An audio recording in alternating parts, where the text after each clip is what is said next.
SBI ग्राहकों बड़ घोषणा जदि आपण एसबीआई अर्थात स्टेट बैंक ऑफ इंडिया रे अकाउंट अच्छी तेज एक कथा तो आप जाणी रखा निहाती जरूरी। एवं एसबीआई यार वेबसाइट जोगे सूचना जारी करी एसबीआई ग्राहकों को लगिला आउ एक बड़ झटका। जानिबा संपूर्ण खबर ता पूर्व वीडियो को लाइक करतु, सब्सक्राइब करना एवं सब्सक्राइब कर पाखर घंटी चिन्ह को दबाई दिंतु।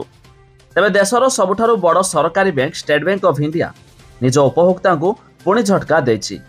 बैंक फिक्स डिपोजिट रो सुध हार ह्रास करिछि। नुआ सुध हार 16 मे रु लागू होइछि। तबे स्टेट बैंक समस्त समय अवधिर 20 बेसिस पॉइंट रो ह्रास करिछि। एही ह्रास साधारण नागरिक सहित वरिष्ठ नागरिकों पई मध्य लागू हेबो। एबे साधारण नागरिकों को 3.30% ठू आरंभ करी 6.70% पर्यंत वार्षिक सुध हार मिलिबो, जहाँकि पूर्वरु 3.50% रु आरंभ करी 6.90% पर्यंत थिला। तबे एही ह्रास 3 कोटी रु कम टंकार एफडी रे लागू हेबो एवं एथिरे विशेष एफडी योजना शामिल नाही। तेबे वरिष्ठ नागरिक पई मध्य सुध हार ह्रास पाइछि। एबे सेमाने 3.80% रु 7.30% पर्यंत सुध हार प्राप्त हेबो। तेबे एथिरे बैंक रो विशेष योजना एसबीआई वी केयर डिपोजिट शामिल।